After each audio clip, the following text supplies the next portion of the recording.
मम्मा चिड़िया सुबह से मारे मारे फिर रही थी, मगर अभी तक उसे कहीं से भी दाना नहीं मिला था। हल्की बर्फ की तह के नीचे मम्मा चिड़िया को कुछ दाने नजर आ जाते हैं। मम्मा चिड़िया एक सूखे हुए पेड़ से एक लकड़ी लेती है और बर्फ को हटाती है। वो बहुत मेहनत का काम था क्योंकि बर्फ जमी हुई थी और फिर मम्मा चिड़िया को उसकी मेहनत का फल मिलता है। मैंने कर लिया, मैंने अपनी बेटी के लिए दाना ढूंढ लिया। खुशी खुशी मम्मा चिड़िया वो दाना लेकर अपने घर जाती है। मम्मा, आपके पंख थक गए होंगे, ऐसी ठंड में कैसे उड़ लेती हैं आप? अपने बच्चों के लिए मम्मा पापा को सब करना पड़ता है। मेरी बेटी, आप ये दाना खाओ और मैं हरियाली तोती से कुछ सूखी लकड़ियाँ लेकर आती हूँ। आज हम रात को आग जला लेंगे, ठंड बहुत बढ़ गई है। फिर मम्मा चिड़िया हरियाली तोती के घर चली जाती है। पीछे से गोरी कौवी, जो बहुत दुष्ट कौवी थी, वो चिड़िया के घर आती है और गुड़िया से उसकी मम्मा का लाया हुआ दाना छीन लेती है। हटो, अभी तक तुम्हारा पेट भरा नहीं है, किसी और को भी खा लेने दो। मगर ये दाना तो मेरी मम्मा ढूंढ कर लाई है, ऐसे भी कोई किसी से भोजन छीनता है क्या? मैं छीनती हूँ, मैं गोरी कौवी। ऐसे कहते हुए गोरी कौवी वहाँ से भाग जाती है। मम्मा चिड़िया भी हरियाली तोती से लकड़ियाँ ले लेती है। चिड़िया बहन, क्या आपको दाना मिल गया है आज? हाँ हरियाली, मैं तो भूखी ही हूँ, मगर मेरी बेटी के लिए दाना मिल गया था।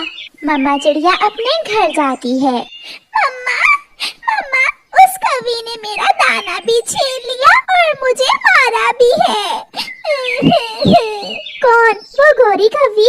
हाँ मम्मा, वो मेरा दाना छीन कर ले गई है। मैं अभी जाकर पूछती हूँ उसे।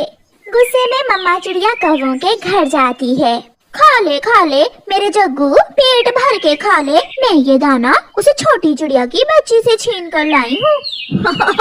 मम्मा क्या चिड़िया आंटी आपसे डरती है? वो तो बहुत कमजोर चिड़िया है, वो तो मुझे देखती ही रास्ता बदल लेती है। चिड़िया भी वहाँ आ जाती है। मैं रास्ता बदल लेती हूँ क्योंकि मैं तुम्हारे मुंह नहीं लगना चाहती और तुम समझी कि मैं तुमसे डरती हूँ। खबरदार, अगर फिर कभी तुम मेरे घर आई तो मैं छोड़ूंगी नहीं तुम्हें। ओए होए होए, वाह रे छोटी चिड़िया, तू तो बड़ी बड़ी बातें करने लगी है। चल भाग यहाँ से, अगर मेरा कालू पतिजी आ गया तो मार मार कर तेरे पंख तोड़ देगा। बेशरम, मेरी मासूम बेटी से दाना छीनते हुए शर्म नहीं आई तुम्हें? मेरा जग्गू भी भूखा था। जाओ और ढूंढ कर लाओ दाना। बड़ी आई काली कलोटी। चिड़िया चली जाती है, मगर गोरी कौवी तो गुस्से में लाल पीली हो रही थी। उसका पति कालू कौवा भी घर आ जाता है। गोरी, क्या बात है, बहुत गुस्से में लग रही हो? वो पिद्दी सी चिड़िया, वो कमजोर चिड़िया यहाँ आई थी। पापा, चिड़िया आंटी ने मम्मा को काली कलोटी कहा।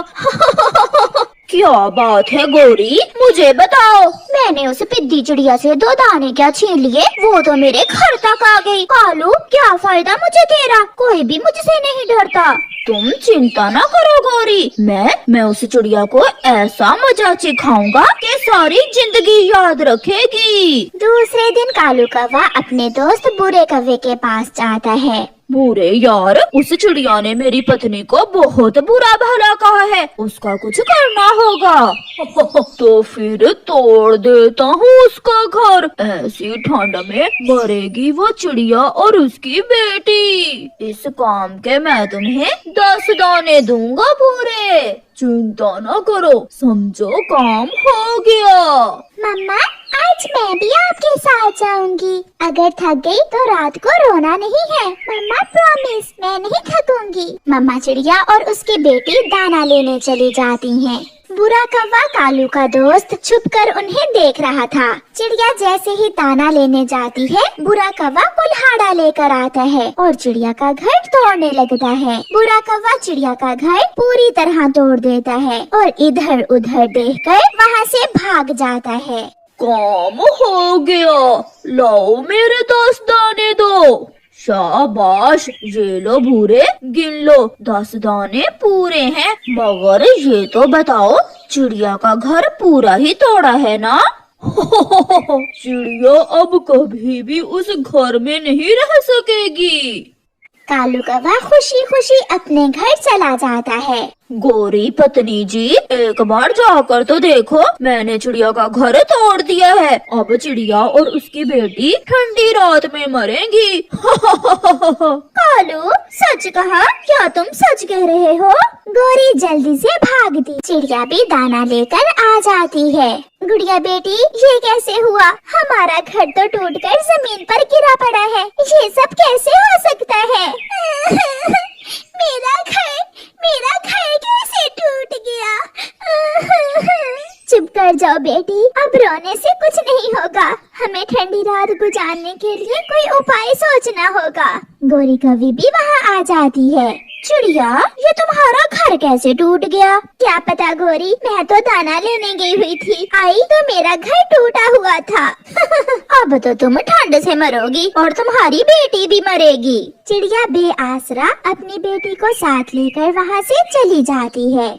रात होने को थी। मम्मा चिड़िया और उसकी बेटी उड़ती हुई घने जंगल में चली जाती हैं। आसमान पर बादल छा रहे थे। मम्मा चिड़िया अपनी बेटी से कहती है, गुड़िया बेटी, मुझे अच्छे से याद है, जब मैं छोटी थी तो मेरी मम्मा केले के पत्तों से घर बनाया करती थी। मम्मा, क्या आप भी केले के पत्तों से घर बना सकती हैं? हाँ बेटी, हमें रात गुजारने के लिए कुछ तो करना होगा, वरना ऐसी ठंड में बहुत मुश्किल हो जाएगी। फिर मम्मा चिड़िया वहाँ केले के पेड़ से पत्ते तोड़ती है और उन पत्तों से घर बनाना शुरू करती है। गुड़िया अपनी मम्मा की मदद करती है। गुड़िया केले के पत्ते अपनी मम्मा को पकड़ाती है। थोड़ी ही देर में मम्मा चिड़िया कुछ पत्ते जोड़कर छत बना लेती है। अब उन्हें खुद को ठंड से बचाने के लिए छत मिल गई थी। रात हो जाती है। मम्मा चिड़िया और उसकी बेटी केले के पत्तों के छोटे से घर में खुद को बहुत सुरक्षित महसूस कर रही थी।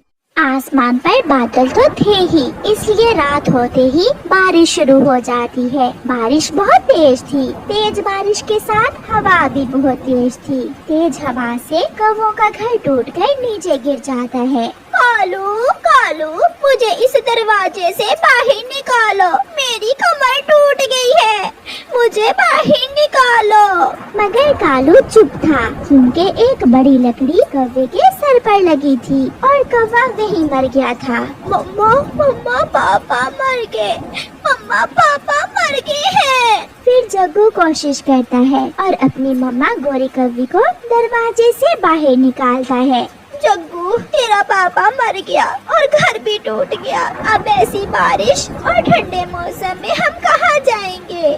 फिर जग्गू और गोरी कौवी उड़ते हैं। वो उड़ते उड़ते घने जंगल में चले जाते हैं। गोरी कौवी के पंख से खून बह रहा था। अब उसमें उड़ने की ताकत न रही थी और वो गिर जाती है। जग्गू अपनी मम्मा को इस हालत में देखकर बहुत रोता है। मम्मा, मम्मा प्लीज बोले, बोले मम्मा।